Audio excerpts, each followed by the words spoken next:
Hello students of plus 2 class. Today we are going to learn new topic that is adjoint of a matrix. Let us start. मैंने मान लो एक matrix ले लिया, एक matrix A ले लिया मैंने, और वो 3x3 का matrix A11, A12, A13, A21, A22, A23, A31, 32, 33, ये 3x3 का एक मैट्रिक्स ले लिया मैंने। ठीक है, अब हम क्या करेंगे, इन सभी मेंबर्स के कोफैक्टर्स निकालेंगे। CIJ, what do you mean by CIJ? क्या होता है CIJ? It is the cofactor of AIJ। ठीक है, मीन्स A11 का कोफैक्टर क्या आएगा? C11, A12 का कोफैक्टर क्या आएगा? C12, A13 का कोफैक्टर क्या आएगा? C13, A21 का कोफैक्टर क्या आएगा? C21। C21 means cofactor of A21। कैसे निकालोगे आप? ये बता देता हूँ एक बार फिर दोबारा से। A2 + 1 3, यहाँ पे हम पावर 3 लिख देंगे इसकी। ये रो और कॉलम को छोड़ देंगे। We are left with A12, A13 और A32 और A33। ठीक है, this is called cofactor of the matrix, sorry cofactor of the element A21। एक कोफैक्टर आ गया हमारे पास A21 का। ऐसे मैंने जैसे C21 निकाला है, ऐसे आप सभी मेंबर्स के कोफैक्टर निकाल लोगे। सभी 9 के 9 जो मेंबर्स हैं उन सबके कोफैक्टर निकाल लोगे। देन हम क्या करेंगे, हर एक मेंबर की जगह पे उसका कोफैक्टर लिख देंगे। A11 की जगह पे क्या लिख देंगे? उसका कोफैक्टर C11, C12, C13, ऐसे C21, C22, C23, C31, C32, C33। हमने क्या किया, हर एक मेंबर की जगह पे उसका कोफैक्टर लिख दिया। Then we take its transpose. जब इसका ट्रांसपोज ले लेंगे then it is called adjoint of matrix A. ये क्या बन जाएगा? मैट्रिक्स ए का एडजॉइंट बन जाएगा। Got the point? अब इसका अगर हम ट्रांसपोज लेंगे, जो फर्स्ट रो है, फर्स्ट रो क्या बन जाएगा? First column. ये फर्स्ट रो के कोफैक्टर्स हैं, ये कहाँ पे आ जाएंगे? फर्स्ट कॉलम में आ जाएंगे। C11, C12, C13, second row के जो फैक्टर्स हैं वो सेकेंड कॉलम में आ जाएंगे। C21, C22, C23 और C31, C32, C33। These are the cofactors of third row, ये थर्ड कॉलम में आ गए। ठीक है, this is called adjoint of the matrix A. इसको हम एडजॉइंट कहेंगे। अब देखो, अब बड़े ध्यान से देखो, अगले वाली प्रॉपर्टी जो है नेक्स्ट मैं बताने जा रहा हूँ वो है, अगर मैं ए मैट्रिक्स को एडजॉइंट ऑफ मैट्रिक्स ए से मल्टीप्लाई करूँगा तो क्या बनेगा? Now I will write the matrix A matrix लिख रहा हूँ जहाँ पे A11, A12, A13, A21, A22, A23, then A31, A32, A33। ये मैंने मैट्रिक्स ए लिख दिया। और इनटू एडजॉइंट मैट्रिक्स लिख रहा हूँ मैं C11, C12, C13 और C21, C22, C23 और C31, C32, C33। ये मैंने एडजॉइंट ऑफ मैट्रिक्स ये लिख दिया मैंने यहाँ पे, मैट्रिक्स ए वाला। अब देखो, अब ध्यान से देखो, जब इनको हम मल्टीप्लाई करेंगे, ये है मैट्रिक्स ए की फर्स्ट रो, ये फर्स्ट रो के मेंबर्स हैं, और ये क्या है? फर्स्ट कॉलम है एडजॉइंट मैट्रिक्स का, पर इसमें क्या पड़ा हुआ है? These are the cofactors of first row. याद है आपको, जब हमने यहाँ पे स्टार्टिंग में यहाँ पे कोफैक्टर्स निकाले, एडजॉइंट ए लिखा था, तो हमने यहाँ पे क्या लिखा था? यहाँ पे लिखे थे cofactors of first row, C11, C12, C13। जब इसका ट्रांसपोज ले लिया था, ये फर्स्ट रो क्या बन गया था? फर्स्ट कॉलम बन गया था। अब ये फर्स्ट कॉलम यहाँ पे आ गया। ये एक्चुअली में क्या है? तीनों, these are the cofactors of first row. अगर फर्स्ट रो के मेंबर्स को फर्स्ट रो के कोफैक्टर्स के साथ मल्टीप्लाई करके ऐड करेंगे, देन वी विल गॉट, क्या आएगा हमारे पास? ए डिटर्मिनेंट। ये प्रॉपर्टीज पढ़ी थी हमने, प्रॉपर्टीज ऑफ डिटर्मिनेंट में पढ़ा था ये, कि अगर किसी भी रो को उसी के कोफैक्टर से मल्टीप्लाई करके ऐड कर लें तो क्या निकल जाता है? Determinant. That is the first property जो प्रॉपर्टीज ऑफ डिटर्मिनेंट में पढ़ा था हमने। नाउ अब जो फर्स्ट रो को सेकंड रो के फैक्टर से मल्टीप्लाई करेंगे तो क्या बनेगा? फर्स्ट रो को सेकंड रो के फैक्टर से मल्टीप्लाई करेंगे तो क्या बनेगा, देन इट बिकम्स 0। ये भी सेकंड प्रॉपर्टी थी आपकी, किसी भी रो को किसी दूसरी रो के फैक्टर से मल्टीप्लाई करके जब ऐड करते हैं तो क्या आ जाता है 0। देन फर्स्ट रो को हम थर्ड कॉलम से मल्टीप्लाई करेंगे, थर्ड कॉलम में क्या पड़े हुए हैं, थर्ड रो के फैक्टर्स पड़े हुए हैं, तो फर्स्ट रो को हमने थर्ड रो के फैक्टर से मल्टीप्लाई किया तो क्या आ गया 0। इन दिस वे अब सेकंड जो रो है हमारी, सेकंड रो के एलिमेंट्स हैं, इनको मल्टीप्लाई किया फर्स्ट रो के एलिमेंट से तो क्या आ जाएगा 0। अब सेकंड रो को मल्टीप्लाई करेंगे सेकंड रो के फैक्टर के साथ और ऐड करेंगे तो क्या आ जाएगा A determinant. In this way we got this matrix. अब अगर हम यहाँ से ए डिटर्मिनेंट कॉमन ले लें तो यहाँ पे क्या बचेगा 1 0 0 0 1 0 0 0 1, ये बच जाएगा। This is the identity matrix. A identity matrix बन गया, ये बन गया ए determinant into I. That is very important property जो हमने अभी समझी है। अगर हम ए को एडजॉइंट ऑफ ए से मल्टीप्लाई करेंगे तो क्या आएगा ए determinant into identity matrix.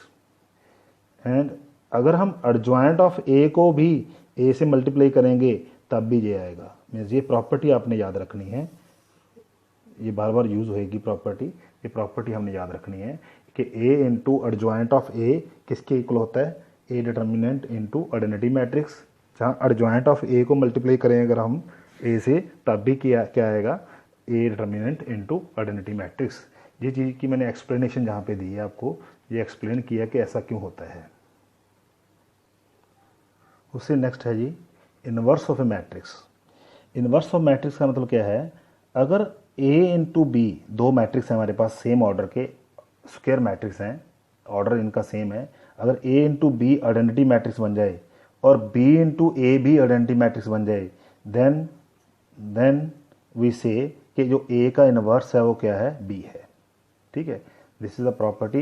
Inverse की जो है डेफिनेशन कह लो, डेफिनेशन है ये, अगर ए इंटू बी और बी इंटू ए अगर आइडेंटिटी मैट्रिक्स के इक्वल आ जाए देन वी से कि ए का इनवर्स क्या होगा बी और बी का इनवर्स क्या होगा, बी का इनवर्स ए होगा। ठीक है, अब देखो, अब यहीं जो हमने प्रॉपर्टी ये वाली पढ़ी है, प्रॉपर्टी ये वाली, इस प्रॉपर्टी से ही हम इनवर्स का जो है फार्मूला ड्राइव कर लेंगे। हमने ये प्रूव कर चुके हैं कि A into adjoint of matrix A ये किसके इक्वल है, ए डिटर्मिनेंट इनटू आई और adjoint of A into A. अब पूरे इक्वेशन को मैं इसको डिवाइड कर देता हूँ ए डिटर्मिनेंट से, तो क्या बन जाएगा A into 1/a determinant into adjoint of A, ये सारा इकट्ठा कर दिया मैंने, is equal to identity matrix, ये आ गया 1/a determinant into adjoint of A into matrix A got the point.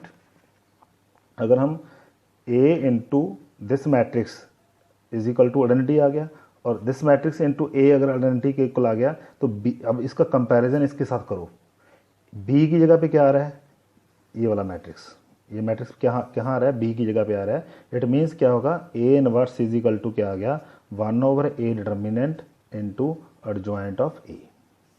ठीक है, this is the formula to find the inverse of A matrix.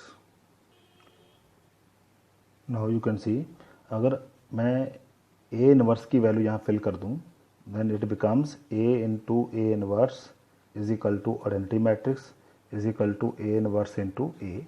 ये अपने हमारे पास एक ये भी फार्मूला बन गया कि ए इंटू ए इनवर्स क्या आएगा, हमेशा आइडेंटिटी मैट्रिक्स के इक्वल आएगा, और ए इनवर्स इंटू ए करेंगे तब भी वो आइडेंटिटी मैट्रिक्स बनेगा। Now you can see this example, एक एग्जांपल ले रहे हैं हम to find the inverse of the matrix A. ये मैट्रिक्स ए दिया हुआ है हमें। First of all we have to evaluate its determinant. इसका डिटर्मिनेंट निकाल लिया, वो कितना आ गया 554 आ गया, that is not equal to 0।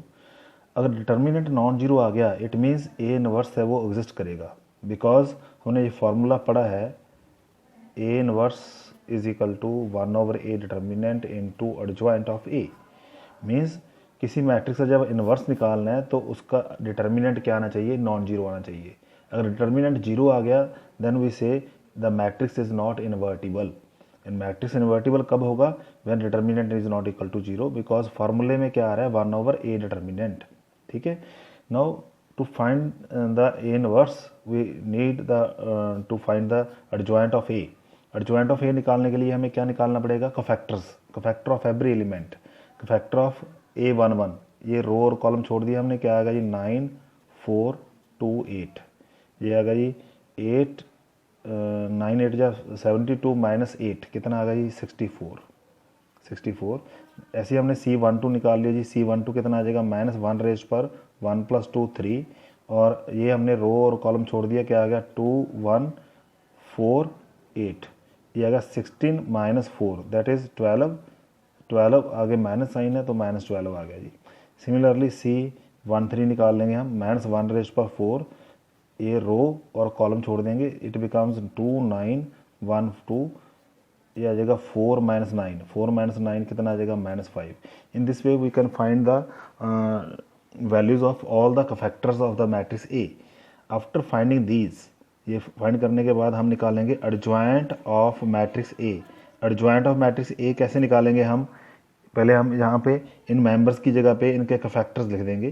पहले का कोफैक्टर कितना आया था 64, दूसरे का कोफैक्टर कितना आया था हमारे पास 12, फिर कितना आया था -5, फिर कितना आया था आपके पास कोफैक्टर कितना आया था -28, फिर आया था जी 62, फिर -12 आएगा, फिर आएगा -2 और -28, ये मैंने फिल कर दिए, यहाँ पे आपने वैल्यूट करके फिल करने हैं। एंड इट्स ट्रांसपोज, इसका ट्रांसपोज लेंगे तो क्या बन जाएगा जी ट्रांसपोज, जो फर्स्ट रो है वो बन जाएगा फर्स्ट कॉलम, जो बन जाएगा 64 -12 -5 -28 62 -12, ये बन गया -2 -28 और 64।